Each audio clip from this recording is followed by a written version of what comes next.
Hey everybody, welcome to Harmon Garage. I'm Aaron, and it's another beautiful day here in sunny Alabama. And if you saw the little intro and you've been with the channel for a while, you know what's behind me.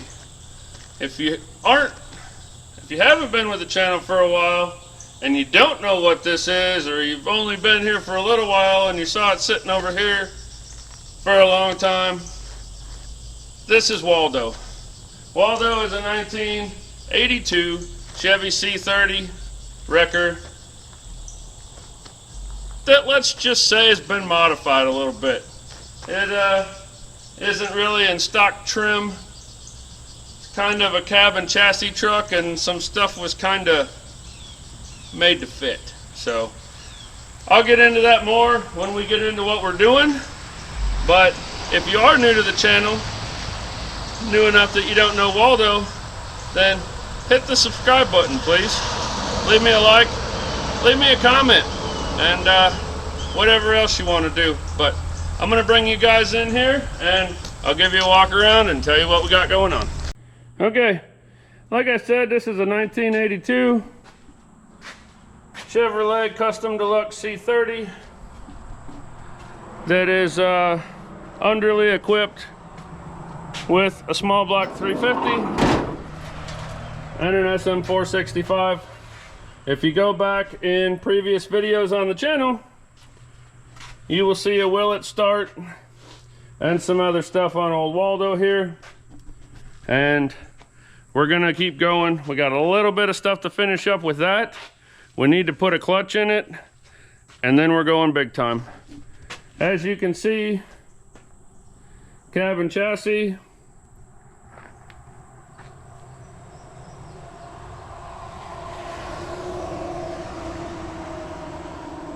wrecker bed, pretty cool, huh?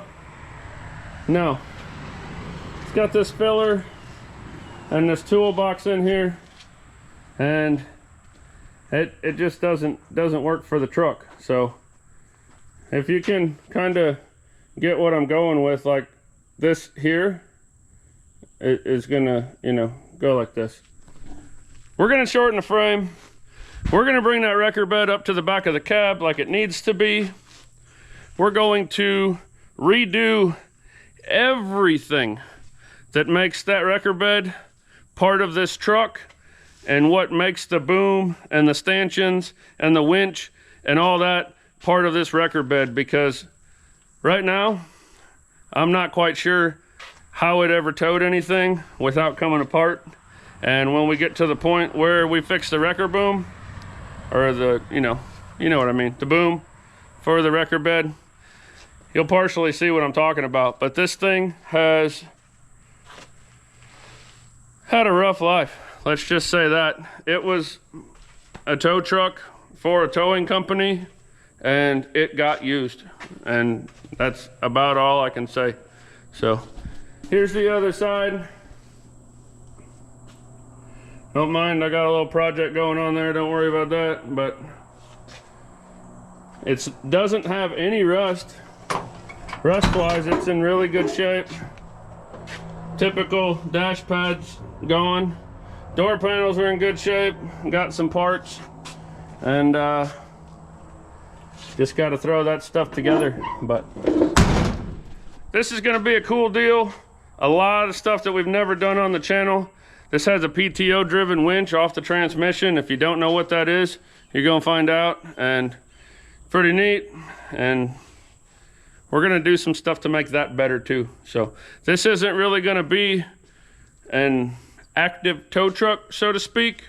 When I get done with it, it's gonna be more of a toy for my buddy and something that he takes to, close by, local, that's the word I'm looking for.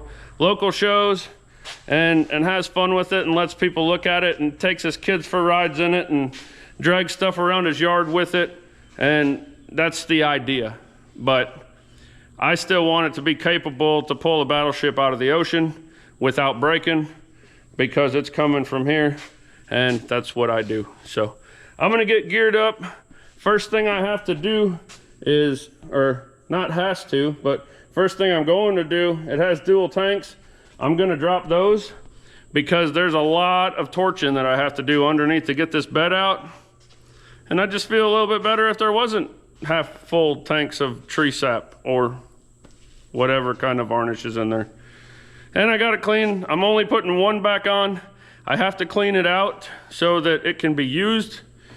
And yeah, so first order of business, getting the tanks off.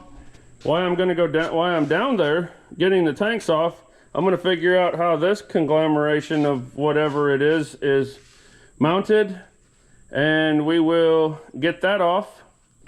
And then we're gonna move on to the wrecker bed, but I'm sure I'll talk to you guys again before we get to that. I'm gonna get the tanks dropped and then I'll update you on what's going on. All right, so as you can see, fuel tanks are out, and I went ahead and cut out the filler piece with the toolbox that was on here. And now I'm gonna need to take measurements to find out exactly how much frame I want to take out. Now, I've measured this before with the filler piece and the toolbox on, but I can get better measurements and I can measure top and bottom, because to me it looks like the bed is like leaning back at a little bit of an angle instead of being up straight, and the cab's pretty well, you know, even with the frame. So I'm going to take measurements at the top and measurements at the bottom, which the front of the bed is going to need to be dropped down a little bit lower than it is right now. Probably about the distance of that gap that's right there. And that'll make it sit so that it's straight with the frame at a 90-degree angle with the frame like the cab is. So I'm going to, if I lower this where it should be and true it up, then this should come forward to about where this is. So I really want to take my measurements down here at the bottom, which is going to give me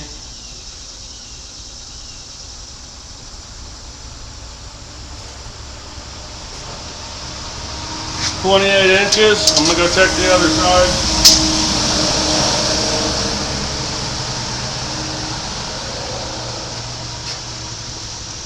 Come over here, and I've got 28 inches. So it's the same on both sides, which is good.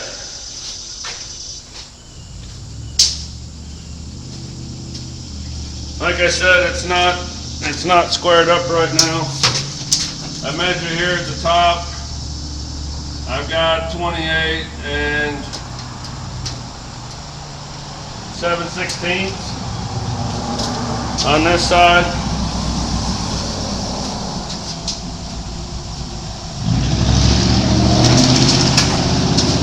And I've got 28.5 on this side. So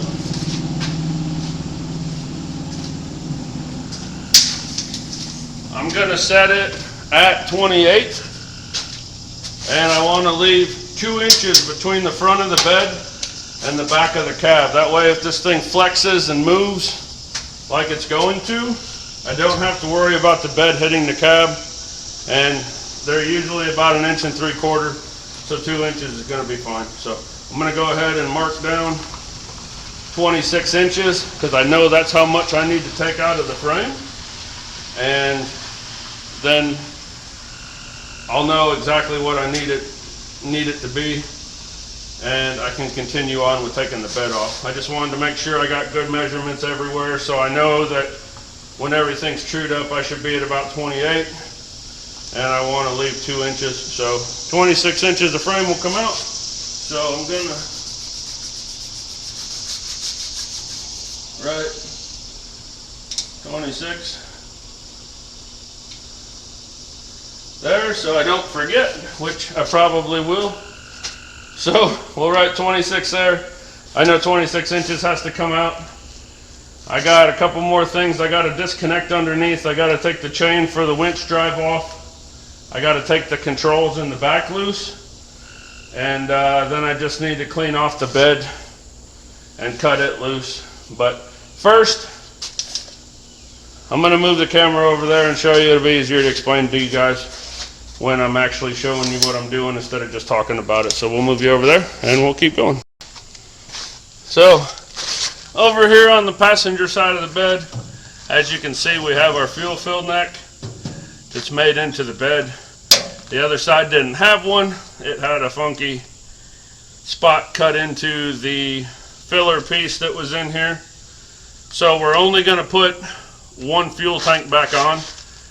He's not going to do any over-the-road trips or anything in this truck. It's going to be, you know, basically just go to some car shows and maybe use it around his house or whatever else. So it doesn't need two 20-gallon tanks on it. One 20-gallon tank will get the job done. So the fuel tanks stick back past the back of the cab, and this is going to go up to the cab. So we need to clearance this so that it'll sit over the fuel tank instead of, you know, the fuel tank just being in front of it. So it's not a big deal. We just need to basically take this and make a spot here. What I'm going to do, the back of the cab are made to relieve for the fuel tank, so I'm going to measure off the frame, come out and see how far out that is, and then I can measure up from the frame and see where it's cut out, and then I can transfer those measurements back onto here, and that should give us our clearance that we need for the fuel tank when we move the bed forward. Once again, I want to do this while the bed's on here because I can take measurements and make sure it's right. So I'm going to measure from the frame out to the opening in the cab for the tank. We have 15 inches. So I'll measure out here and I'll make a mark at 15. And then I'm going to measure up from the top of the frame. We're about 2 inches. I'll come back here, measure up from the top of the frame about 2 inches, and then we're just gonna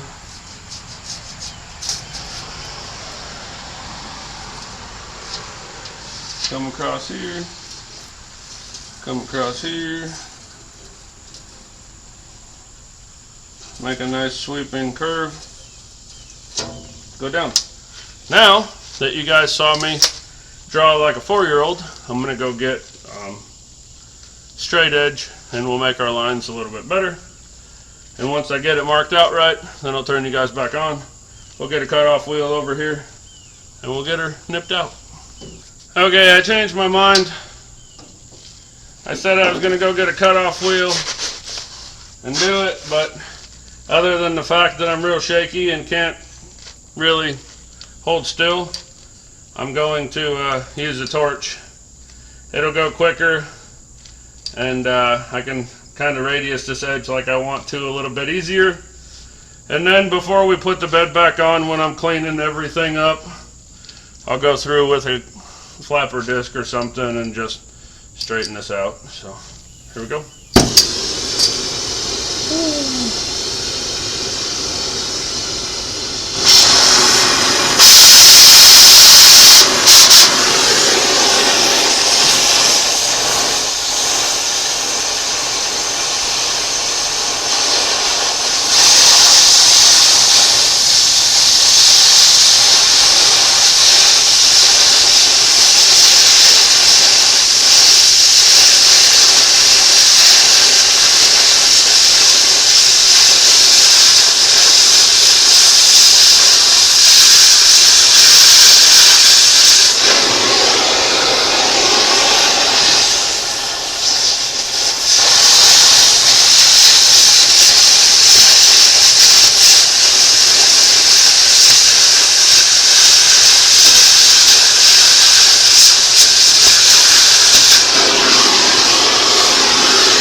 All right, a little bit of cleanup.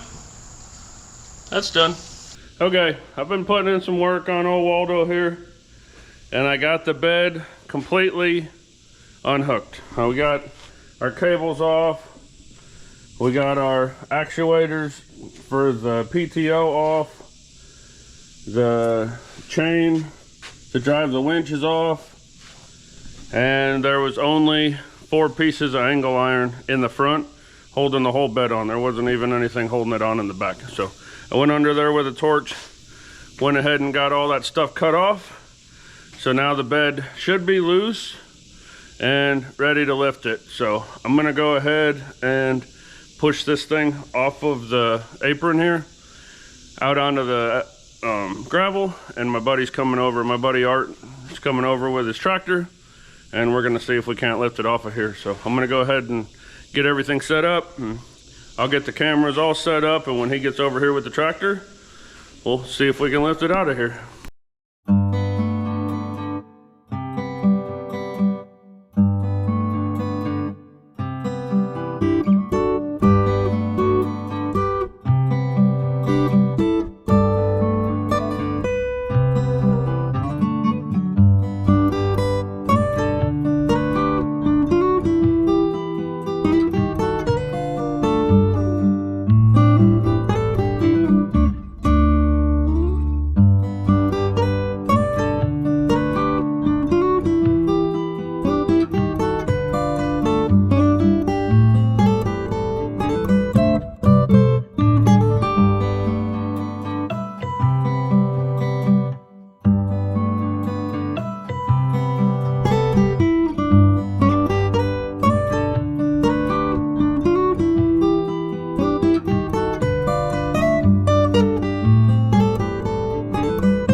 Well, as you saw, we got the bed off.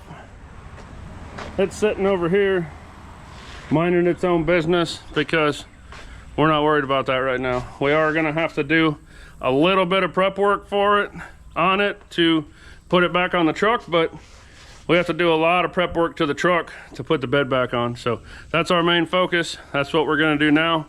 I just wanted to show you guys what I was dealing with here before I move on to the next step, and here it is. So this up here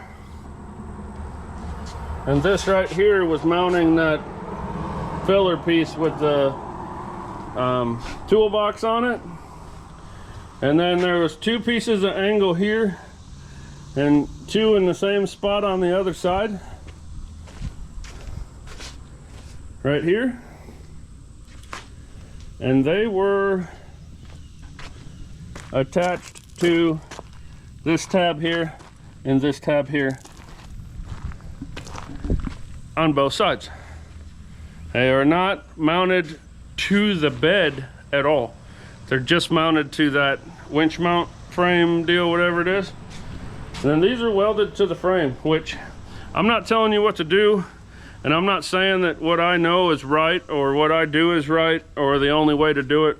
But anytime you're mounting something like that to a frame, it's okay to weld like brackets to the bed, But you want to drill holes and put bolts in at the frame, because welds crack and then they tear, especially something like this, which is a tow truck where you're putting a lot of, I mean, if you're dragging a car out of the ditch from the side, you're putting a lot of strain on that, and you can just like rip the damn bed off if it's not mounted right. So definitely want to bolt it. Now when I put this back together, I'll show you guys at that point, but we're going to have 6 points of contact between the bed and the frame just to mount the bed.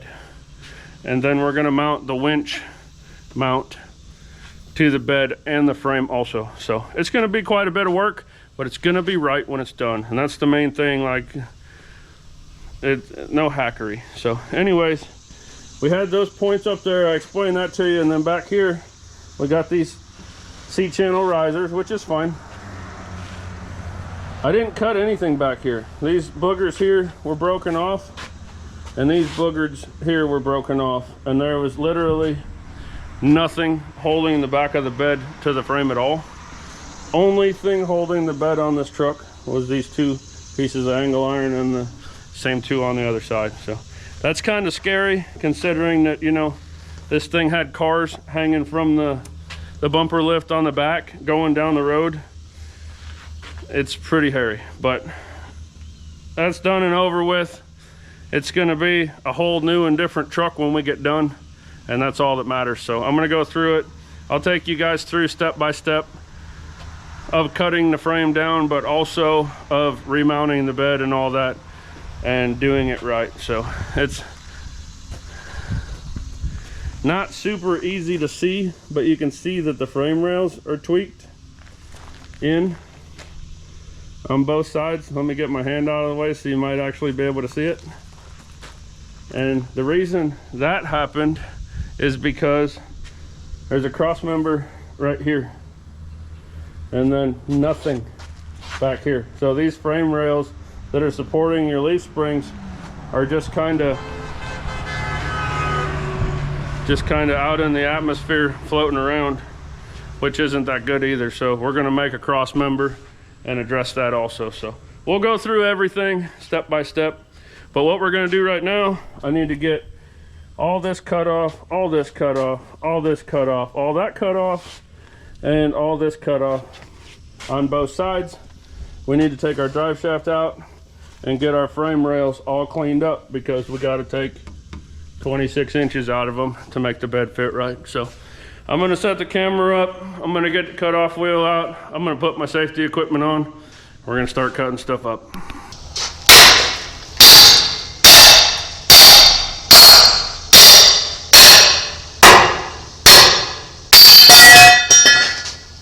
Guess I didn't have to cut that one. All right. That one's going to need to be cut. So is that one. Let's get to it.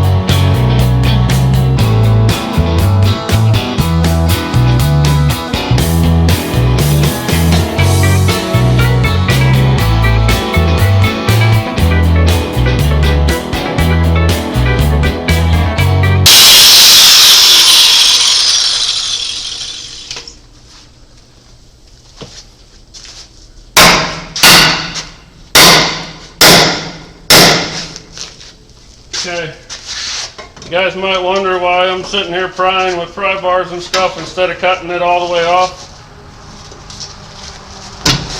And I do actually have a reason for it, like cutting and breaking it off with a hammer and prying it off with a pry bar, because I don't want to take a risk of cutting into the frame, because anywhere that I scar the frame and have to go back and weld it up and grind it down and all that, it's putting excess heat and stuff in the frame, which in long term could make it more brittle, which I don't need to do. So I'm cutting into the welds, but hopefully not getting into the frame at all. Like up here, I haven't got into the frame anywhere at all, and I'll just take a flapper disc and I'll just grind it down smooth. And that's all we should need to do. But like here on the side of the frame is somebody put something resembling a weld here, and it only got welded down this side. There's nothing on top, nothing on the bottom, nothing on this side. But I'm just trying to get this broken off of here without doing any, we'll call it structural damage, even though it's not specifically structural damage. You get the picture.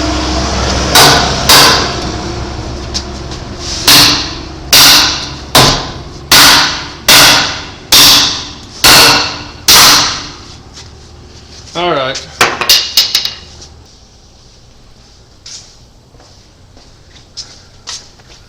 We'll use a little bit bigger hammer, get the job done quicker.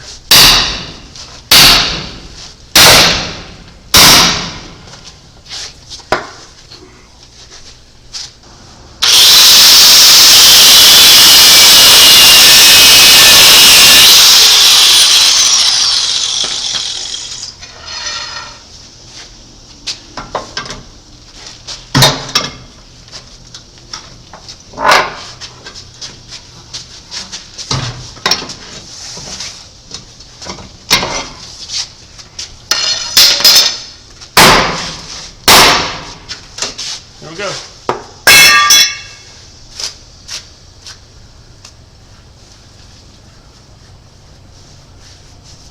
Might have scarred the frame a little bit there, but that's okay, because by the time we take our 26 inches off, this will probably come out anyways. Keep going.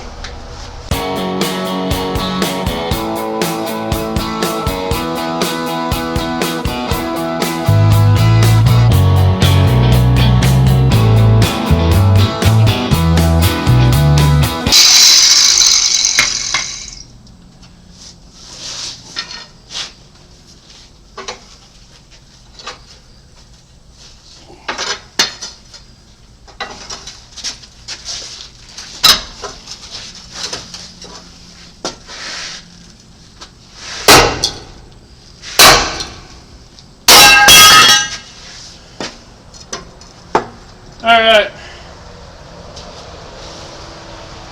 I'm guessing you guys are getting the gist of what I'm doing here. So I've got the same pieces that I have to cut off on the other side. So we're going to go over there, we'll get them cut off.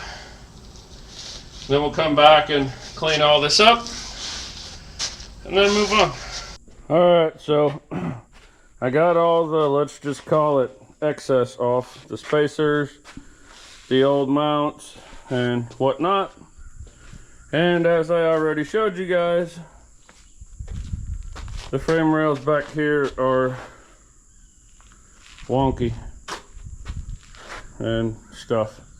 And the fact that there's, you know, like 5 to 6 foot here with no cross member, and that's not good, because this being all curled in is tweaking. You see the leaf springs are all tweaked and whatnot. That all needs to be straightened up.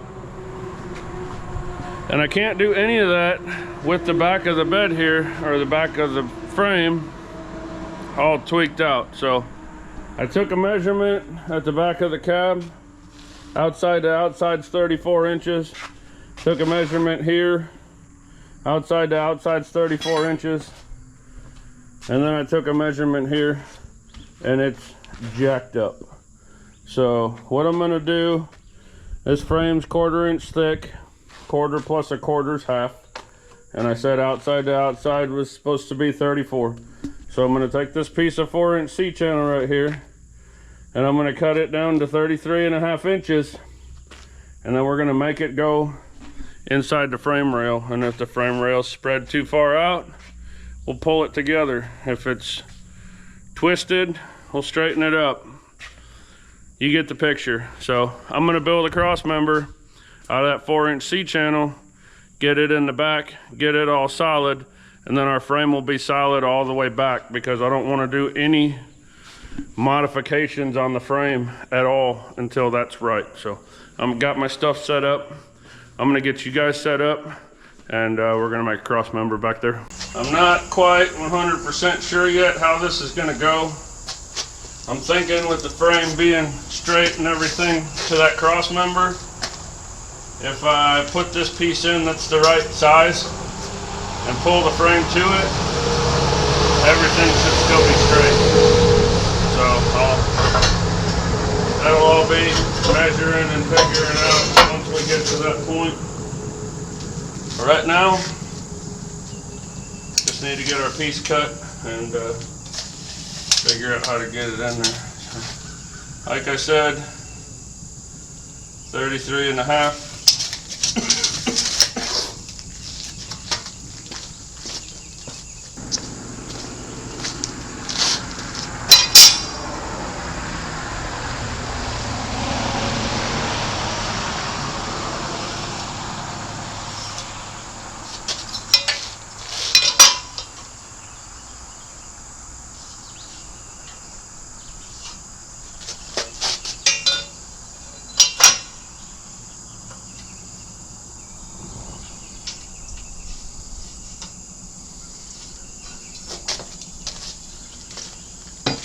Okay, I don't want to pull my chop saw or anything out here just to make this one cut, so I'm just going to take my cut off wheel and, you know, gnaw through it like somebody with no teeth eating a steak. Kind of how it feels. So we'll get it done.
Alright, so you guys probably can't see this from the angle that you're at, but right now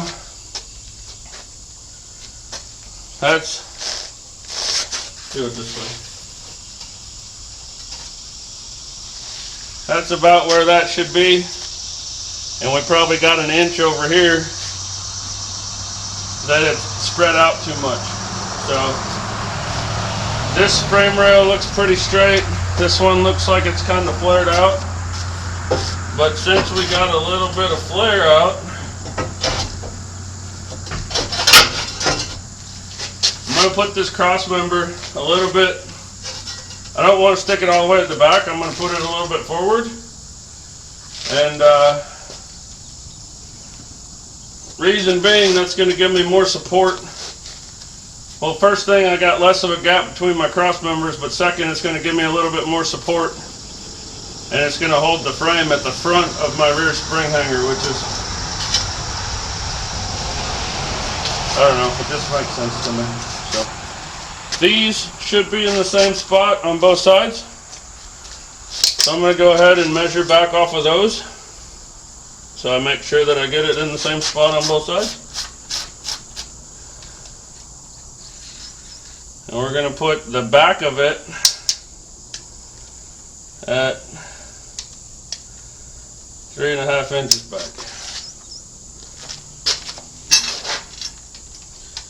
And 3.5 inches back.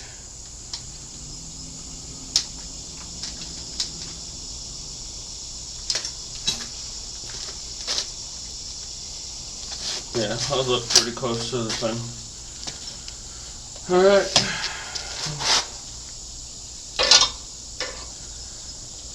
Kind of rough mark this.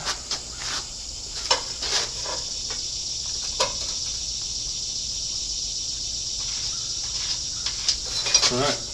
Now, next thing first, I'm going to go get a strap that I can wrap around here and ratchet down, and that's going to make these frame rails pull together and come up tight against this cross member, and I'm going to keep it lined up where I want it,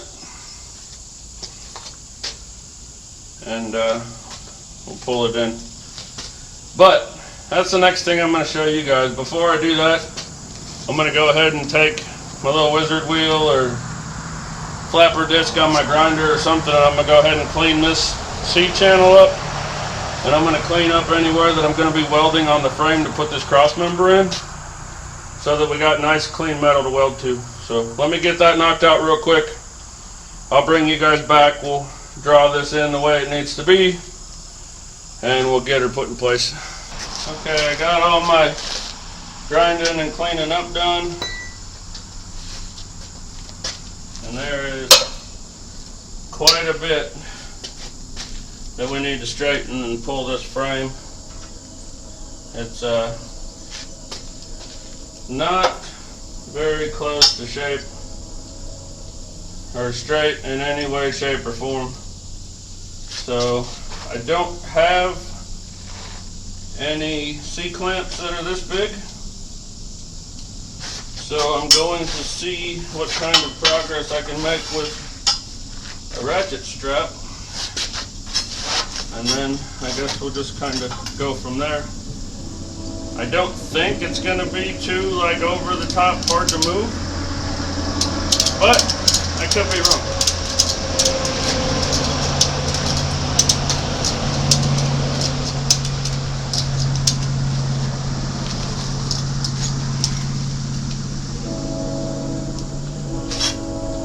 Okay, moving pretty easy,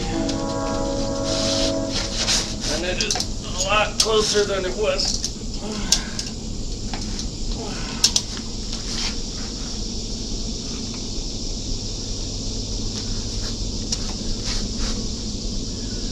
And I've got the top touching where I need it on both sides, but the frame is still rolled in, so I need to square it up.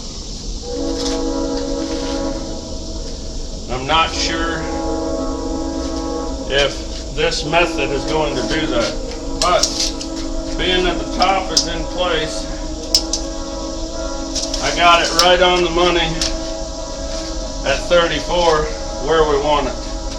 And like I said, the top inside corners of my cross member are touching, so it's just the bottom that's out, and I have holes on both sides here that I can hook into to pull it. So I think what I want to do, since I have it where I need it at the top, I think I'm going to go ahead and just put some tack welds on here to hold the top where it is, and then I'll move the strap down here and see if I can pull the bottom of that frame rail in. So I'm going to get the welder out here, which I probably should have already done before I set all this up, but I didn't. So we'll get it out here, and I'll get that tacked up, and then we'll move our strap around and see if we can get it to pull a little.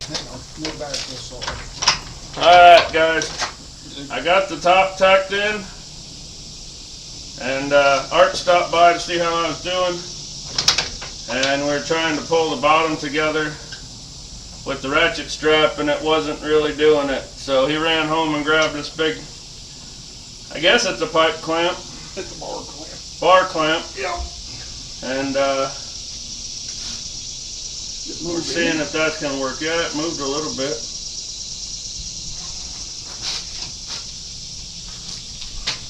It's moving.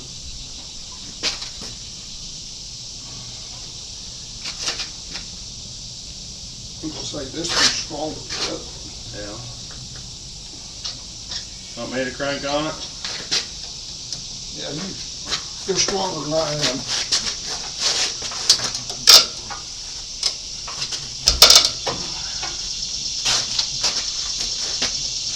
It's better than it was.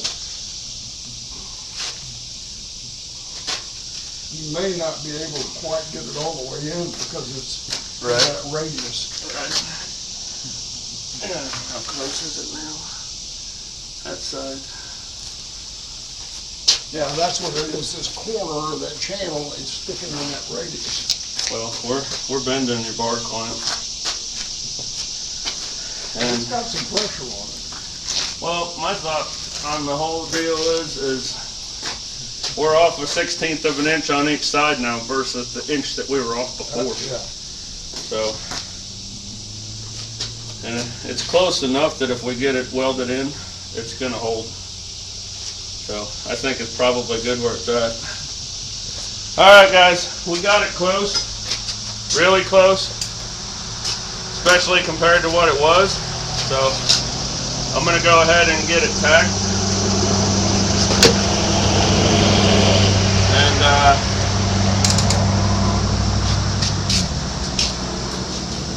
go ahead and get it tacked, and then we'll.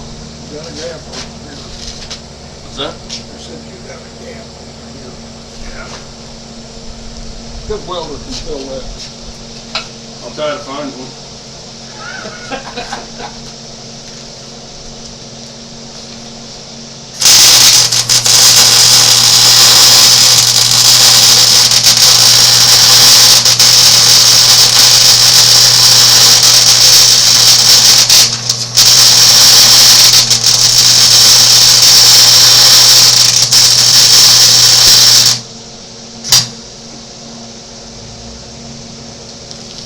That ought to hold it.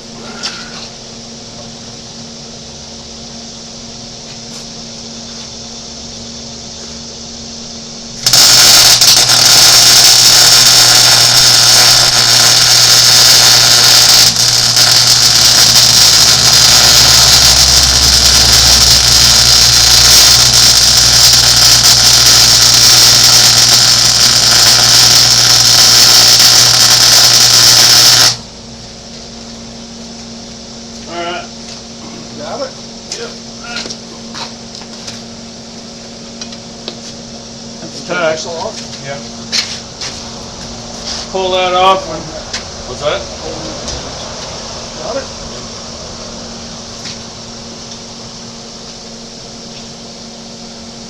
Must be a decent welder, then he goes flowing. Might be too long. Yep, it is. Oh, Yeah.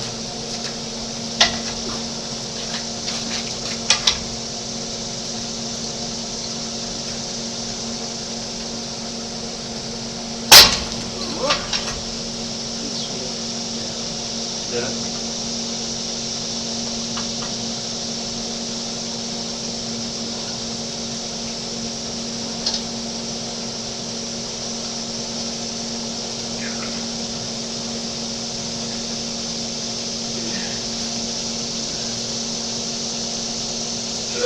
Should be a fillable gap, right? Put it on good. I don't think I got enough left in me to get it any further.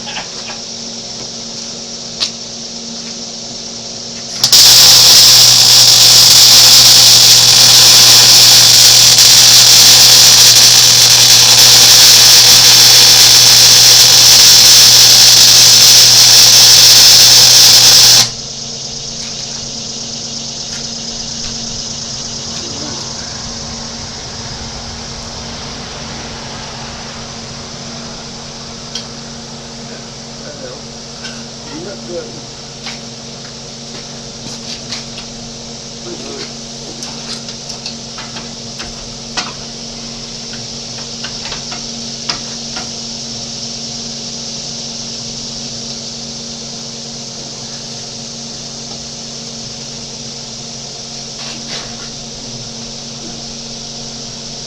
Got it? Yeah, that side came up real good. That side went in pretty easy.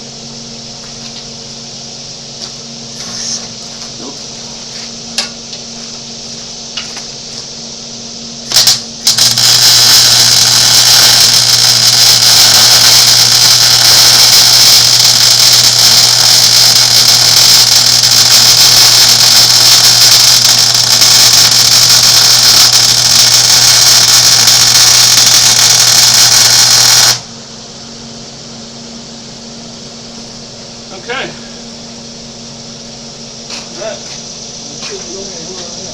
Yeah.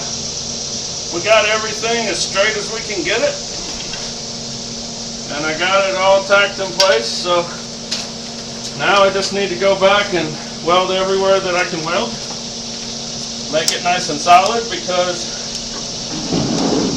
I think I might have already mentioned this, I might not have, but I'll show you guys later on in this project.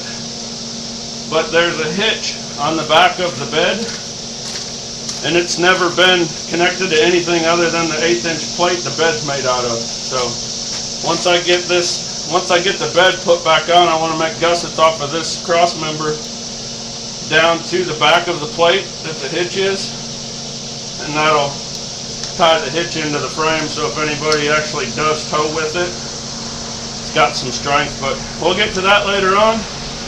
I'm going to go ahead and get this welded up, and then we're going to take the drive shaft out and start cutting this frame up.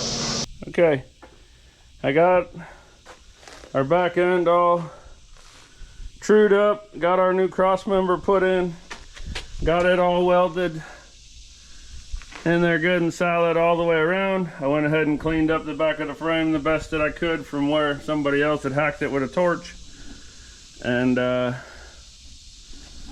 everything measures out right now. The frame rails are perfectly true from the back of the cab all the way back here. So that's what we were looking for. That's what I wanted to get done before I cut the frame, because with it only having that one cross member between where I was cutting it and all the way back here, that could have just let stuff go wherever it wanted to go. And of course, I'm not going to leave it wherever it wanted to go if it would have gone there, but it makes it a lot harder for me putting everything back together, and it needed a cross member back here anyways.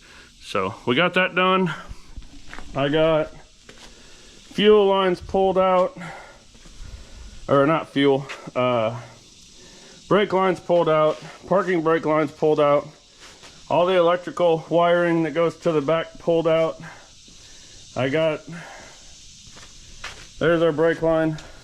This is somebody's idea of a homemade rod that ran the PTO back and forth for the winch. And drive shaft. Got the drive shaft out, and whatever else I had to do and whatever else I had to get out of the way in order to do this. So now we have nothing in the frame rails, and we have nothing keeping us from sliding back to front. So we're ready to cut it, almost. Next thing I got to do, I have it up on a jack right now because I needed to raise it up to get underneath there to unhook that PTO deal, because excess donuts. But anyways, I needed to jack it up anyways. So what I do, I will put jack stands right in here somewhere, and I will put jack stands under the front control arms. But first, I'm going to set a level on here and make sure that this is perfectly level on both sides. And then I'll jack it up just past that, get a jack stand under there, set it down, check with a level again, because that's my biggest deal. Like, if I make sure that that frame is 100% perfectly level before I cut it, then I know when I put that thing back together, it has to be 100% perfectly level. And that is one of the measurements I have to make, but that's the easiest way to make sure that up and down it is perfectly straight. So I'll show you guys a bunch of other stuff before I cut it. I'm gonna take a bunch of measurements and we'll write them all down, and then when we get it cut and tacked back together, we'll take all those measurements again, make sure everything's good. And yeah, so like I said, I got it jacked up. I need to get a level, I need to get jack stands. We'll get this thing set up to where it's perfectly level. You might be asking, what about the back? I do not put stands under the back, other than maybe just one to catch it when I cut it, because I leave the back on the tires, and that allows me to roll it in and out and I can fluctuate height with air pressure in the tires. So that's how I do it. That may not be the way anybody else does it.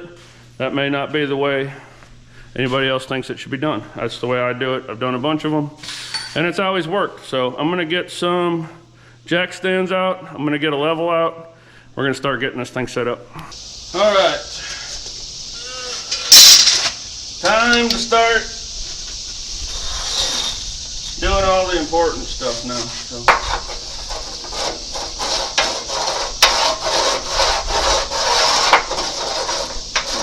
Okay, now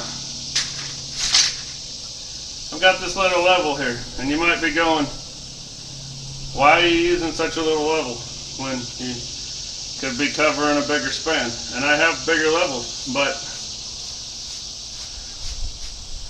there's stuff on the frame, rivets and cut off stuff and everything else that's going to keep it from being true and perfect. So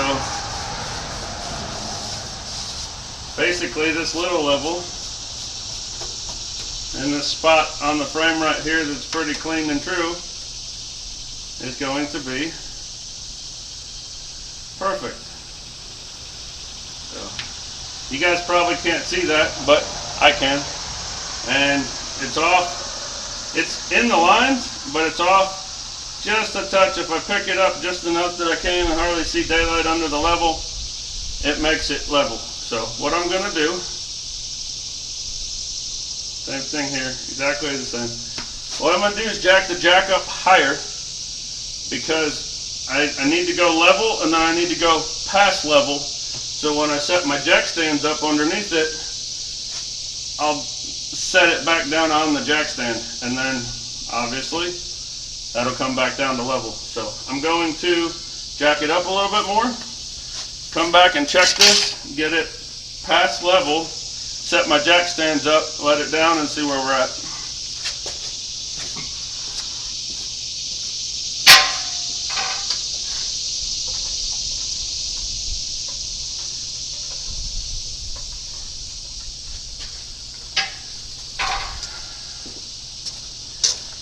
Okay, what did that do? That put us past level, just like I wanted it to. Now I got my jack stand here. They're not quite high enough.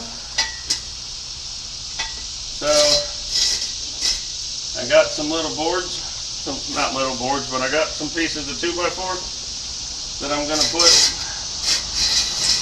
underneath them.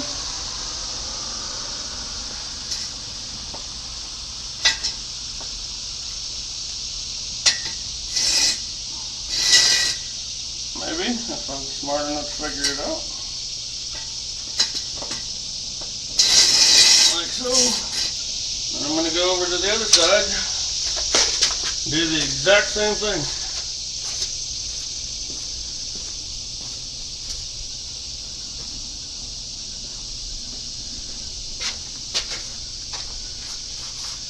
Got a nice, clean, even spot right there to check.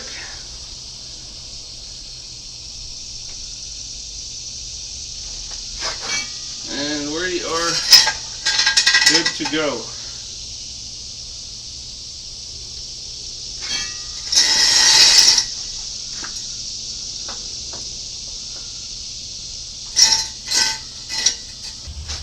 Okay, that'll be good right there. That's got us level.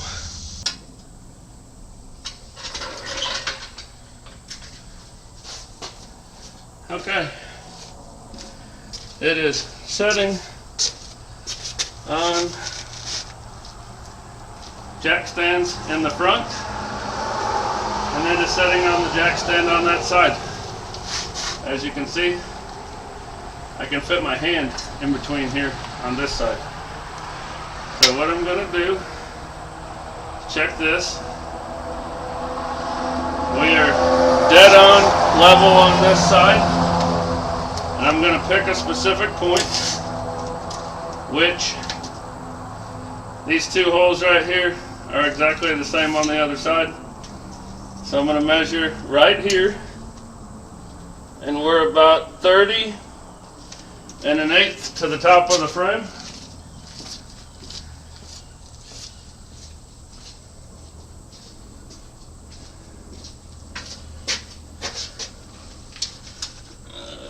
And on this side, we are 29 and 15/16. So we're close to 30, but either way, we're 1/8 of an inch off. We're 1/8 of an inch higher on that side than we are on this side. And if I measure my jack, I'm at 22 to the top of my piece of 2x4.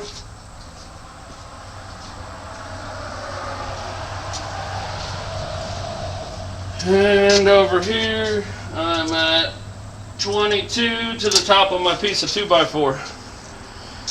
So we're at 30 right there.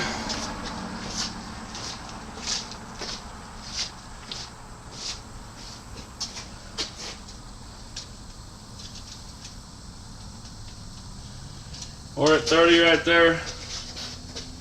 So, in other words, the left front corner, which I'm about to go check right now, may be 1/8 to 3/16 higher than the other side.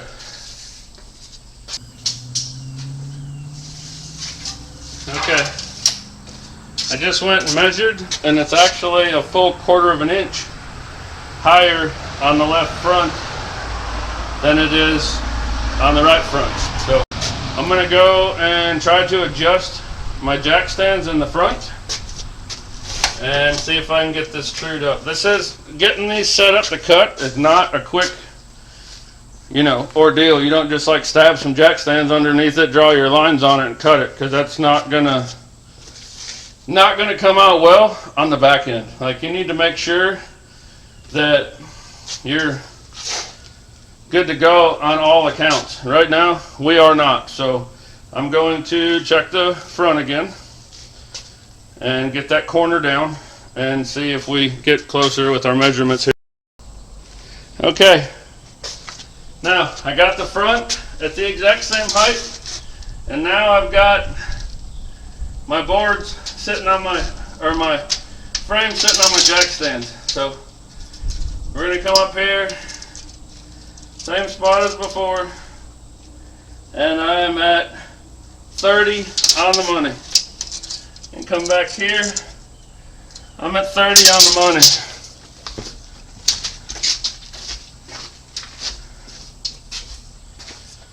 Measure right here, 30. Back here, we're at 30. So we're good to go as far as the height of the frame. Now, I shouldn't have to check it with the level because I measured and we're the same, but put the level on it anyways. That side is level,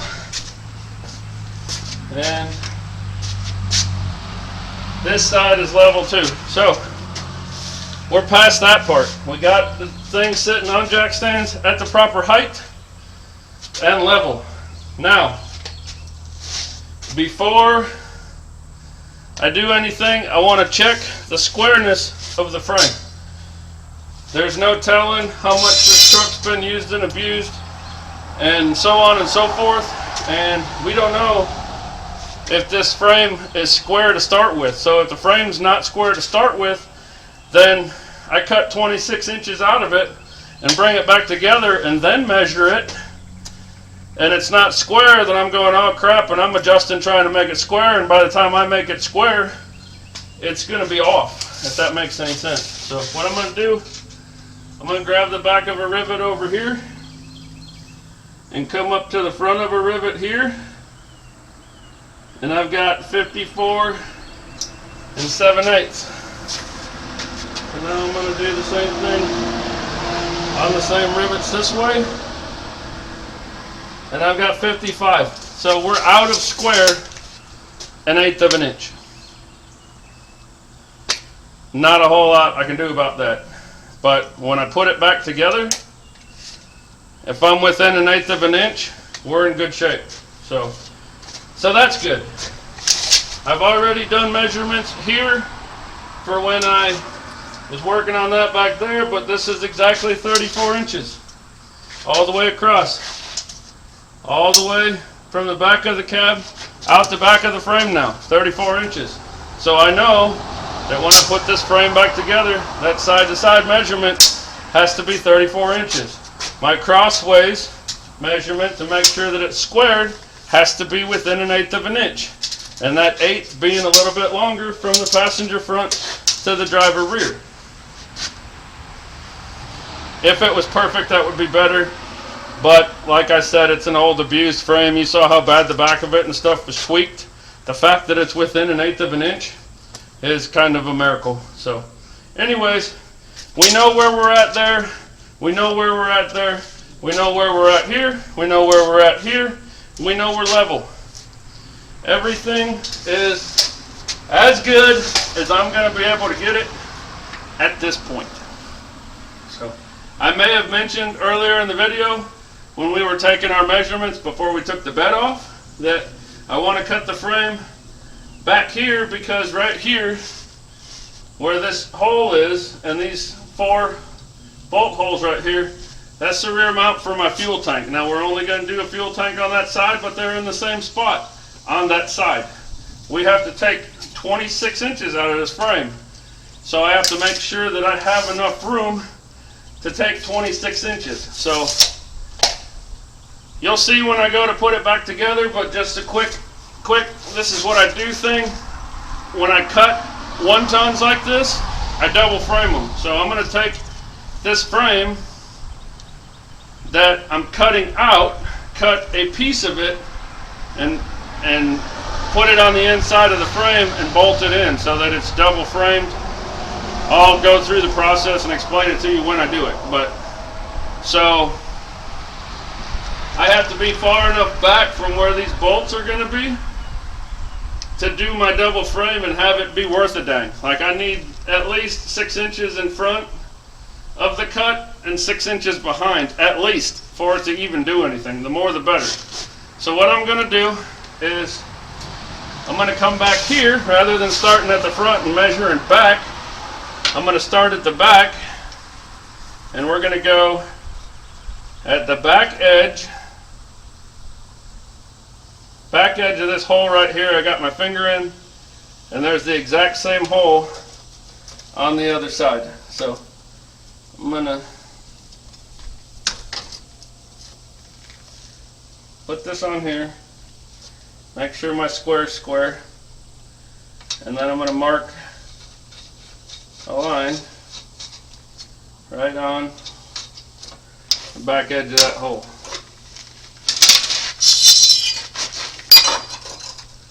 I'm going to come up here and mark it here.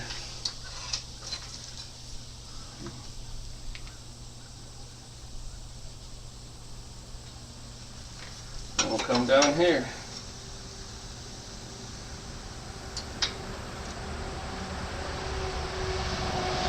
Mark it here.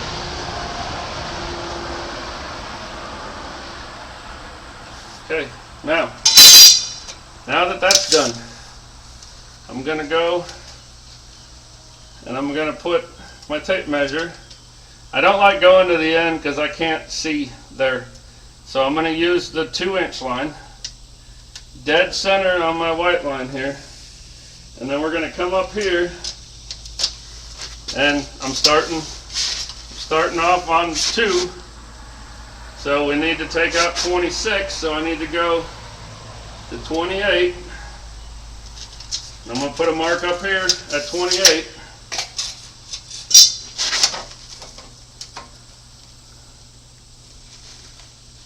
And then we're going to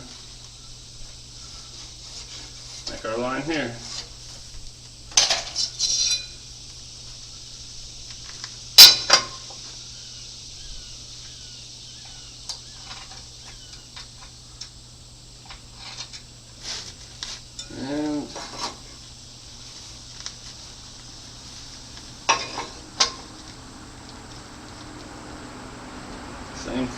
Same thing down here.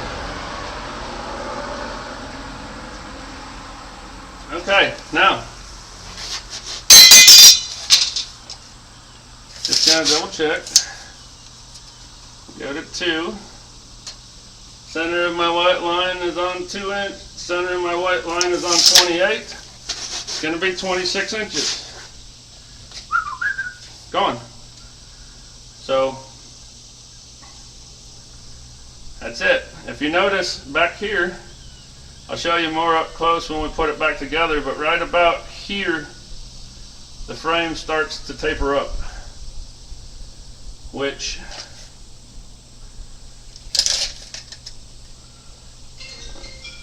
about 4 inches behind my cut line. So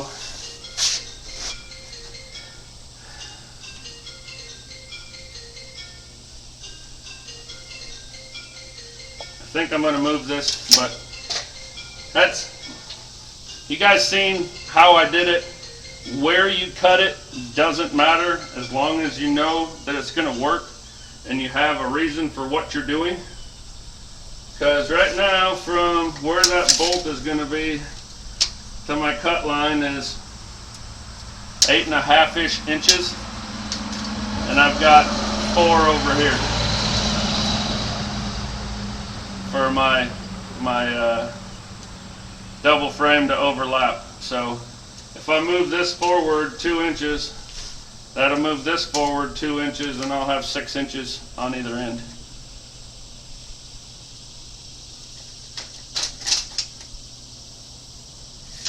We'll see. Either way, you saw how I measure this out. You saw how I mark it. So it's marked. And next thing we're going to do is bust the Sawzall out and chop this big old nasty chunk out of this frame. So hang tight. I'm actually calling it quits for the day. It's Sunday evening. I'm going to go home, spend a little time with my family. And Pops is on his way into town today, so he'll be here in the morning, and it'll be a little bit easier for me rolling this back together and getting it squared back up if I have an extra set of hands. And Pops has helped me shorten these before, so he kind of knows what I'm doing. So I'm going to call it a day for today, and I'll see you guys right now. And we're back. It's the next morning, and I've been over here for a few minutes. And guess who's back? Hi everyone. Pops is here. We're ready to get some work done. And I did go ahead and remark my lines, but I did it the same way that I already showed you guys. I just remarked them. I moved them forward a little bit so I could get more double frame without getting into the slope of the frame like I told you about. So the exact same way I showed you I marked it, I just took everything, moved it forward about 2 to 3 inches. And then I came over to this side and we got this side marked too. So I'm gonna go ahead and get the Sawzall out. I went ahead and bought some brand new Sawzall blades. And just so everybody knows, when you go in the comments and start talking about straight cutting and yada yada yada yada, I'm not even going to get into it with you. If you want to see my opinion on it, go back and check out the other frames I've shortened. So that's the way I do it. I do it straight. I've done a lot of them. I've never had one crack, never had one break, never had a problem. And GM says that this is the right way to do it. So that's what I'm going to do. You can tell me I'm an idiot. You can tell me I'm doing it wrong. You can tell me whatever you want to tell me. I don't care. This is how I'm doing it. It's going to be good. I've done it this way lots of times. Anyways, I'm gonna get the Sawzall. We're gonna cut the frame. All right, no better time than now. Now I've got my marks here on the frame. Got my Sawzall. I've found that the Sawzall is the best way for me to cut these, but I'm not gonna cut it on my line. I'm gonna cut it like 1/8 of an inch over from my line, and then when I go back and clean up my frame to weld it back together, I'll take my grinder with a flapper disc and I'll grind over and get perfect on that line, because you try to cut a perfectly straight line with just about any kind of cutting tool and you're not going to get a perfectly straight line. So here we go.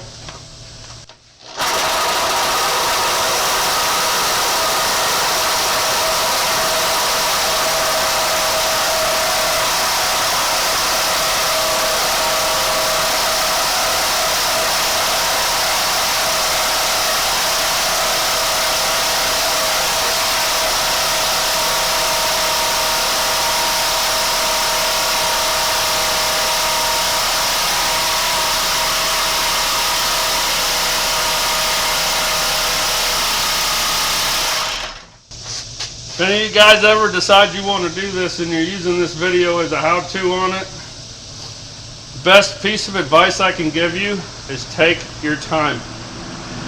You don't want to sit here and be like, oh, I got to get cut through this frame right now, and be forcing the Sawzall and everything else. Don't do it. Let the tool do the work. Just sit here. I'm just pulling the trigger and letting the big dog eat. I mean, if it takes an hour to cut through the frame, it takes an hour to cut through the frame. This is what I'm doing today. So just be patient with it.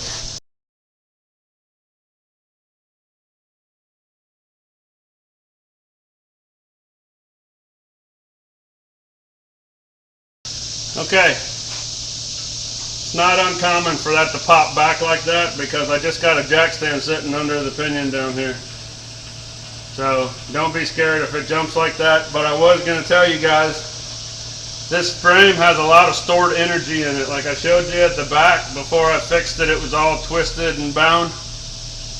All that twist and bind is in there, and that's stored energy. So when you cut that, it lets that stored energy go and it's going to spring it loose. So when you go to put this back together, I'll show you, but you got to take that stored energy back out, or restore the energy, I guess is what I'm trying to say. You got to force it to where you want it before you put it back together. So I'm going to go get the other side cut and we'll have the back removed from the front, I guess, the easiest way to explain it.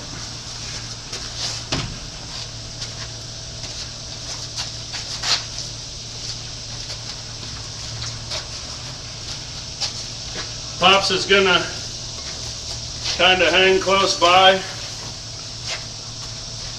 for when I get this cut free, because we've never put a jack just under the pinion like we did here, and we just want to make sure this doesn't, and if there's more weight behind the axle, which I don't think there is, this thing could pop up and hit me in the face and we wouldn't want to obstruct beauty. So he's just going to kind of be there just in case.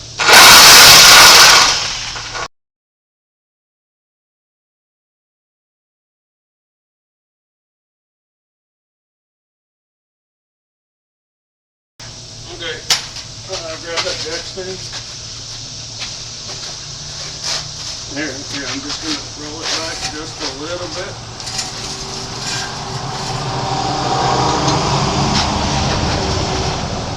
Don't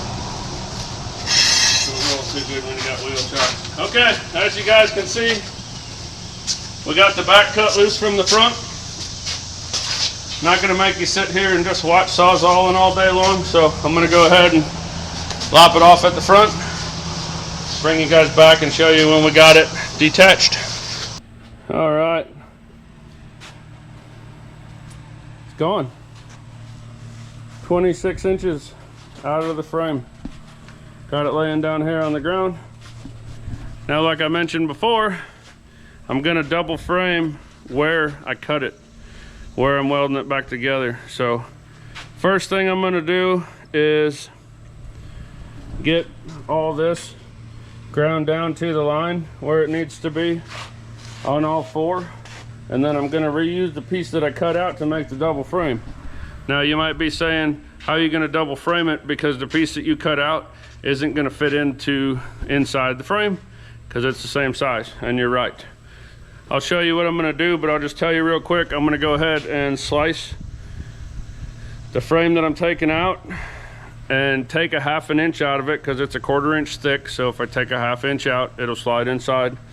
I'll cut a 1/2 inch out, weld it back together, and then we'll put it inside and bolt it on. So that's the plan. That's what we're gonna do. I'm gonna get to grinding.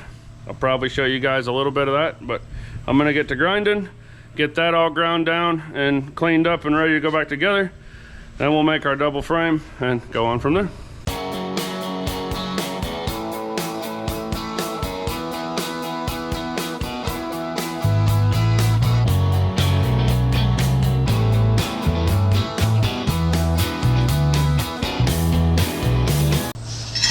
Okay, I got the frame all cut, ground, beveled, cleaned up.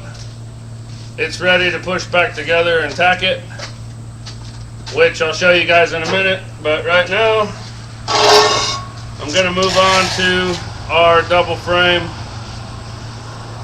whatever you want to call it. So I'm gonna do 10 inches on each side, which will be 5 inches on each side of our cut, which is going to add the strength there. And then I'm going to do more stuff that's going to strengthen it that I wouldn't normally do, just because it's a tow truck and it's going to be, I mean, it's not going to be like an everyday tow truck, but the guy that owns it's going to use the winch on it and probably move cars around his yard and his shop and stuff with it and stuff like that. So it will be used.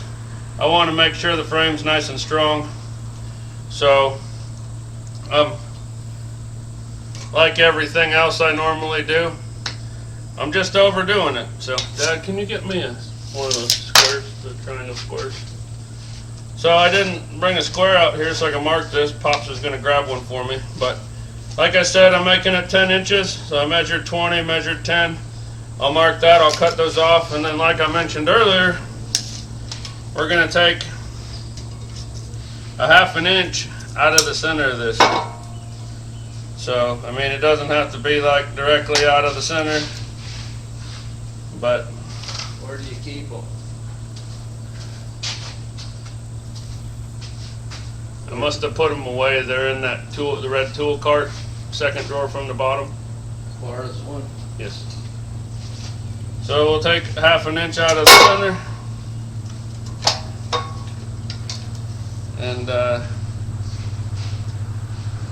And we'll weld it back together, because then it'll fit inside the existing frame rail. And we'll have a double frame.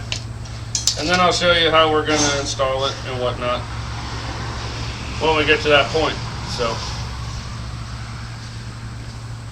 Pops has got my square coming for me. We'll mark this out.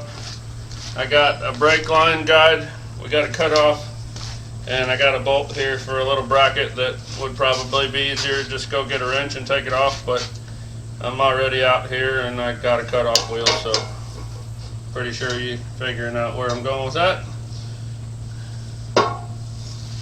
So cut that there, line up our marks here.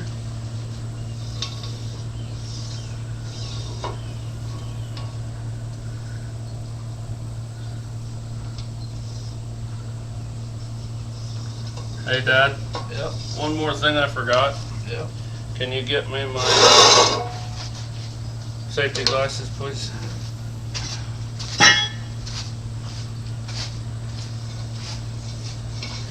I'll tell you guys what, I don't know how I get by here without Pops.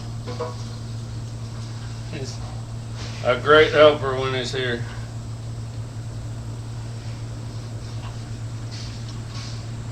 Yeah, if I can remember where you put them. It should be on that green thing.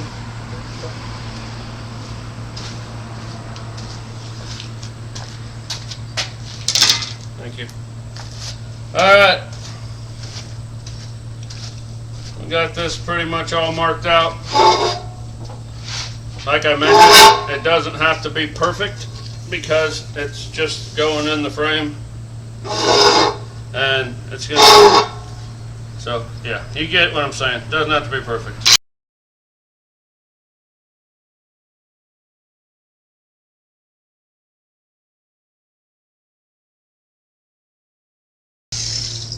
And that is why you wear safety glasses. And honestly, you should probably have other safety gear on. I can't get that open because there's nothing to grab onto now, so I'm gonna go and get a pair of pliers so I can open that up, change my disc. I'll come back and finish making my cuts, and then I'll bring you guys back and we'll show you the next steps on this. Okay.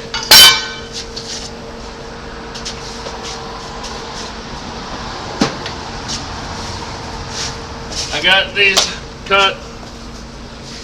I got them V'd out so that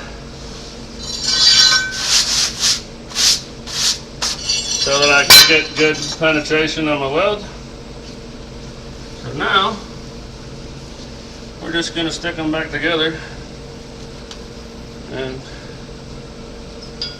try to find a good ground, and we'll weld them up.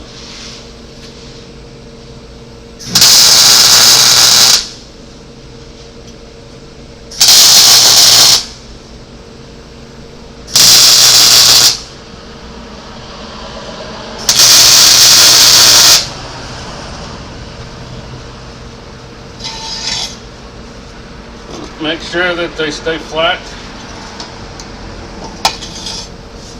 I got a new ground clamp. My other one was pretty worn out. So far it seems like this one is making a better ground. Imagine that, you get something new that's not all wore out and broken and works pretty good.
We got great penetration,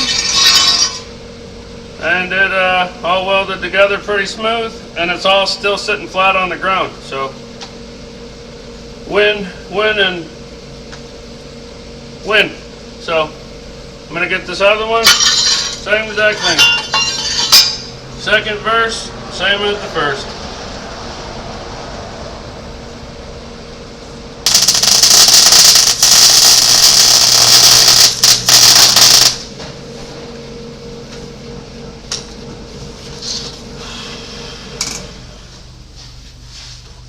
Okay, I got them both welded up. We're going to let those cool off for a minute or two because I don't want to burn every piece of skin off of my body trying to touch them. So we'll let those cool off. That one's sitting nice and flat too, so it stayed straight while we welded it. Got good penetration on it. It's got a good weld on it. So once they cool off, I'll bring you guys back. We'll show you how we're going to put them in. Okay, I got my pieces cooled down to where I can actually touch them, and we're ready to put them in. So I already got this piece put in. It's just sitting there. Obviously that one's going to go in here. I already ground down here and here for when I put some welds on there. Same thing back on this side. And I've got my other piece ready to go in, but I just wanted to show you guys. That's how it goes in. It slides in there. It wasn't super tight, but it was tight enough that I had to tap it in with a hammer. I couldn't just push it in by hand, which is good. That's what I want. I want it in there nice and tight. And then I'm going to take C-clamps and I'll C-clamp it in. And then we're going to drill holes through it and bolt it. I'll get both of those bolted. I'll get the back of the frame brought back up over it and on there, and then I'll just put some tacks to hold the frame where it needs to be, and then I'll drill and bolt the back also and put bolts in there.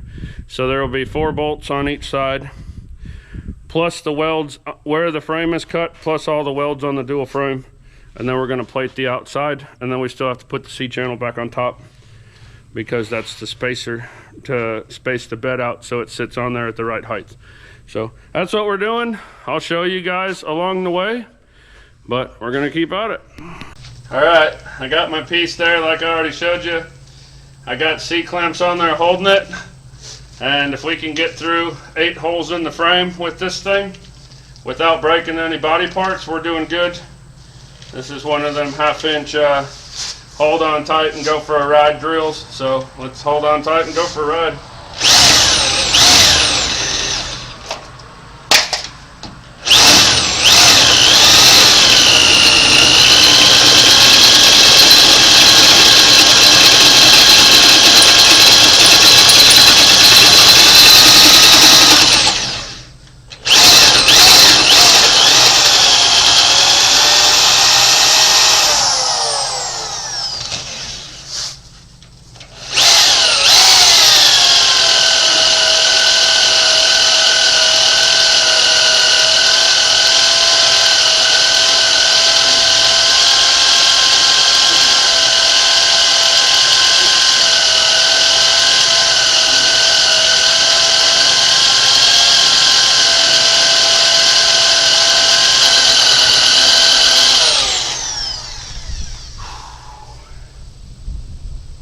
Slow process, huh? Yeah, and it's got to be getting close, but I'm deathly terrified of this drill. It's hurt me before, so it kind of makes you a little nervous when you know you're getting close and it's going to catch.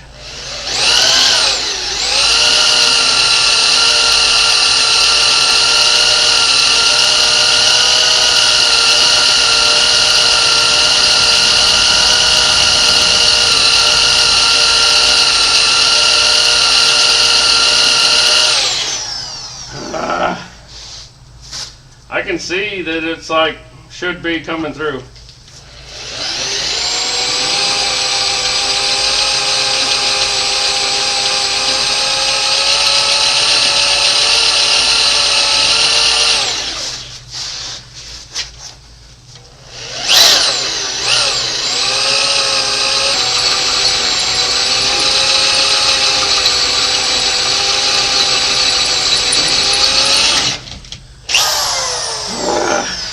Come on.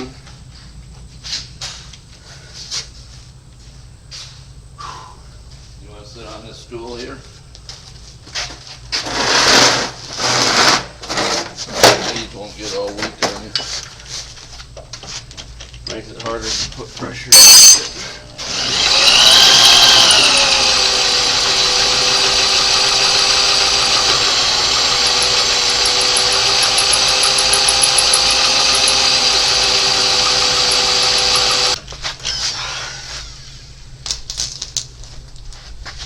Well, I think I can see the hole in the center starting to go through, so we're about close to the first broken wrist.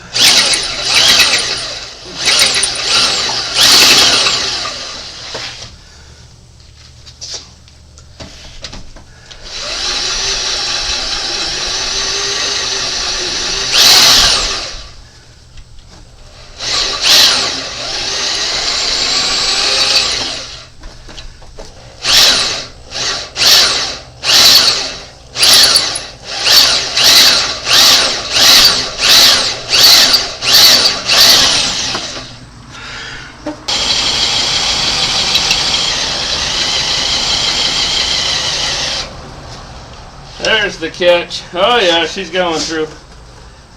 What I wouldn't give for a meg drill.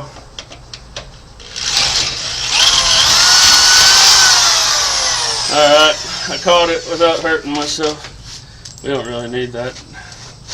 Could do it with a smaller one, but that's okay for right now. Well, I didn't see the other gun. It's sitting right there. This will work for now.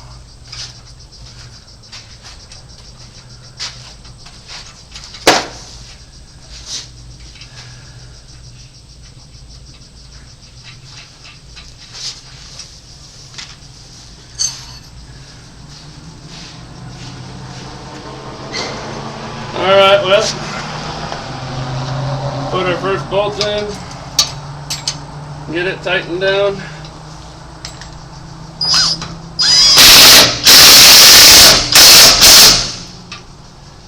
Now I got 3 more holes to drill right now, and 7 more total. So I'm gonna get this one drilled. I'll get the 2 over there drilled, and then I'll bring you guys back and we'll slide this frame back forward and get it to its new home. So I hate to make you guys sit here and watch me cringe and fight and everything drilling these holes. So bring you back in a minute.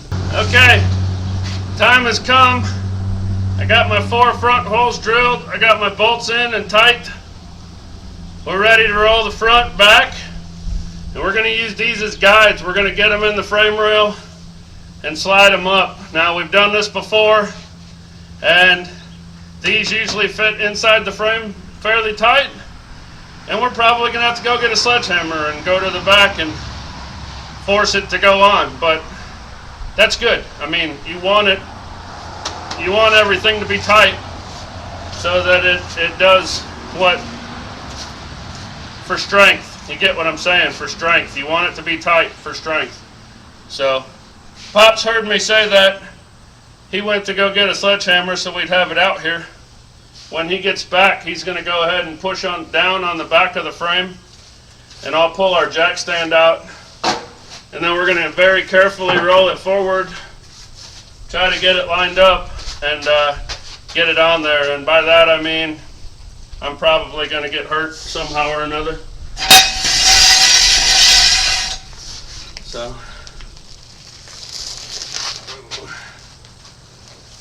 Dad, let it down.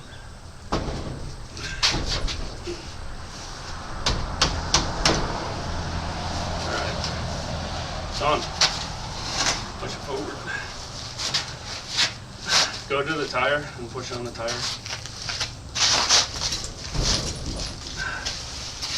Alright. This side can come forward a little bit more. That side's good. There, that's good. Okay. That is probably by far the easiest one I've ever had go back together. And that's what you get when you bring the problem solvers out before you need them. Yeah. So Dad, Pops will have to push forward on this here in a second. I'm gonna get the level out. We'll set it across here. Make sure we're level. It looks like I don't know. It might just be me. It looks like I'm sure it's fine. We're gonna put a level on it. See what it looks like, and I'll tack weld it. Probably gonna need the jack. That's fine. It's up there now. So, what do we have?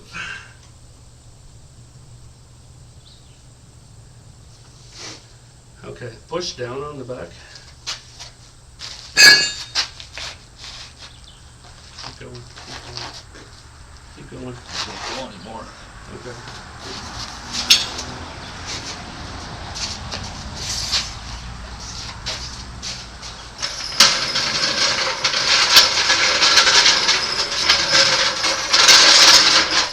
Okay, the reason I'm bringing the jack out, there's just a little bit of slop in our pieces that we put inside, the very slightest little bit. And according to my bubble on my level, it's level right now, like it's fine. But if I look underneath, just for maybe a ½ an inch right there, right where they come together, it's not touching the back. So I just want to get the jack under there and bring it up so that it's perfect, because that's what I like, perfect. And then I'll go ahead and tack weld it. Big enough for you. And then we'll go back to all the other stuff we got to do, like drill more holes and bolts and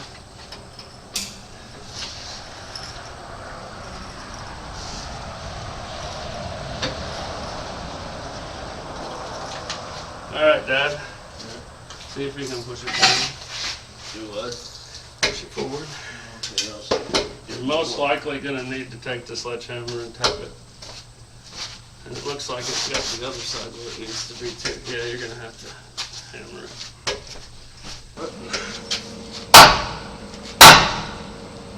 Keep going.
Tape measure.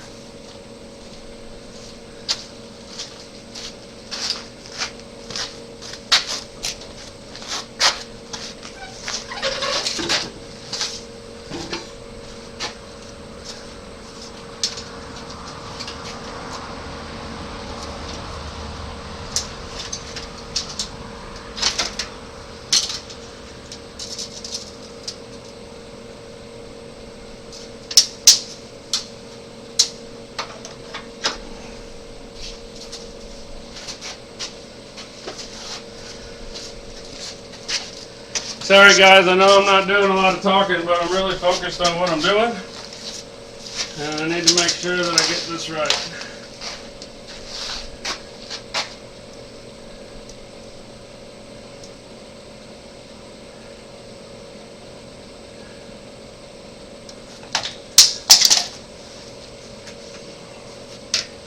Push the jack over here, please. You can just push it underneath.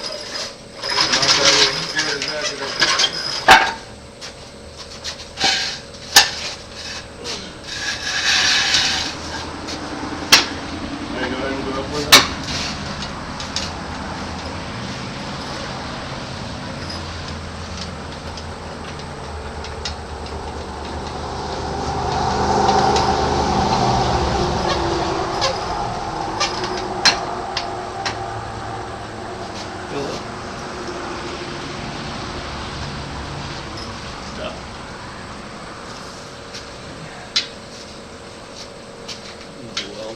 No, I need to tape measure.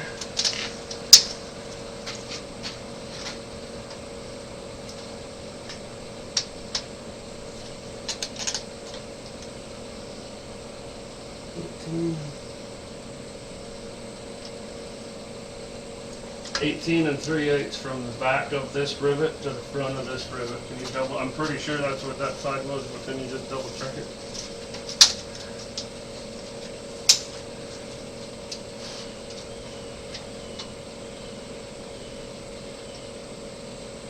Longest mark before a half. Yep. Okay, so that's right where we're at? Yep. Okay. Go and yeah, I mean, leave it there.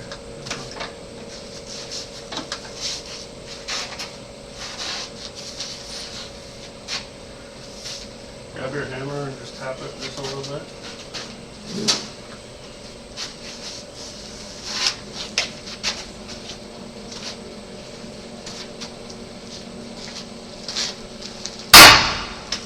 One more time. One more. That's good.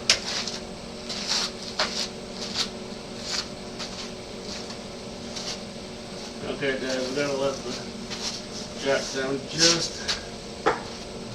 Hang on.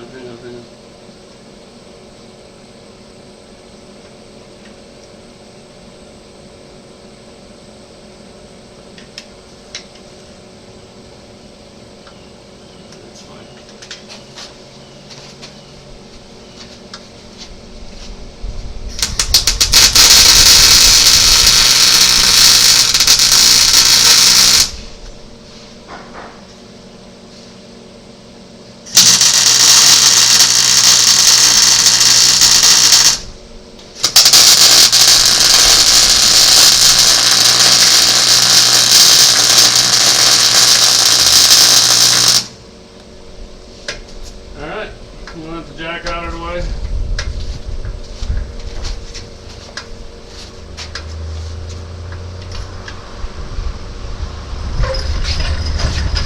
Next thing I'm going to do is get my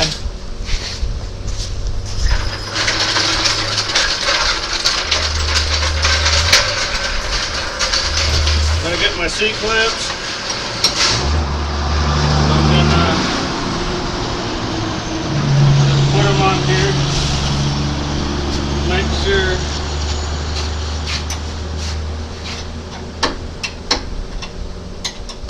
that this is pushed all the way in. Both sides.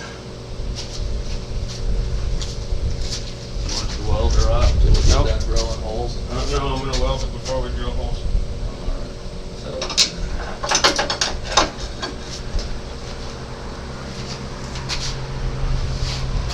Those are all the way in. I'm just making sure they stay there. So now I'm going to go ahead and weld our frame up. And then we'll have to go back to drilling holes. Just make sure you can see good.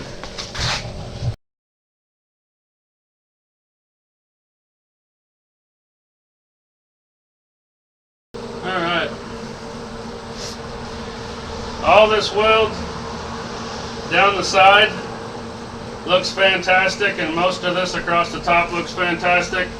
I got a little bit of wind coming through when I was right in this spot right here, and it kind of blew my gas away. So I'm going to grind that down just a touch and put a little bit more weld on it.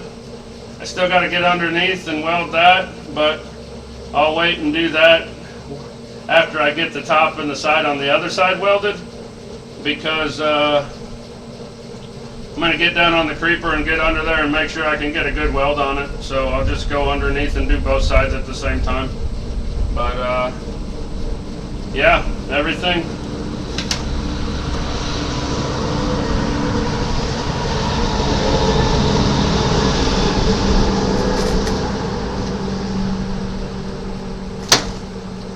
Everything looks great. Everything's measuring good so far.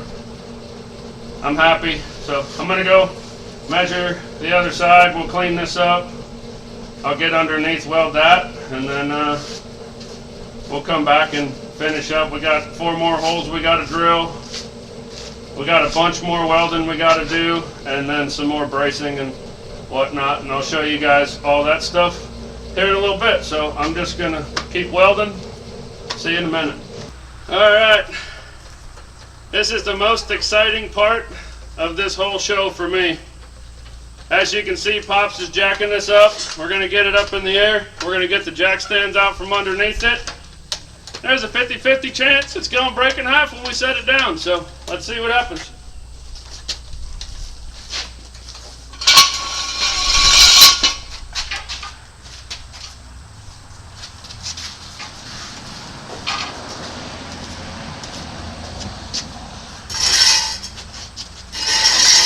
Go up a little higher, I'd probably get them all out. Might not even have to go a little higher. No, you have to. Yeah, a little bit more.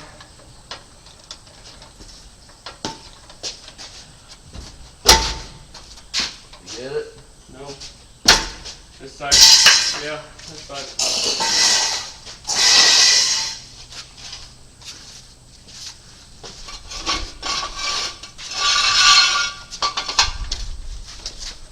Alright, she's going down.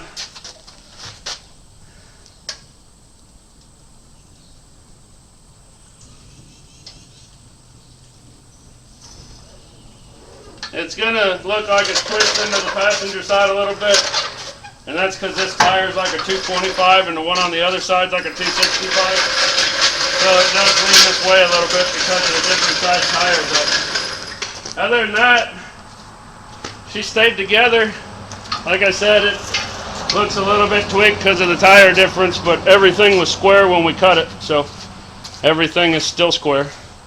And it stayed together, so let's take a closer look.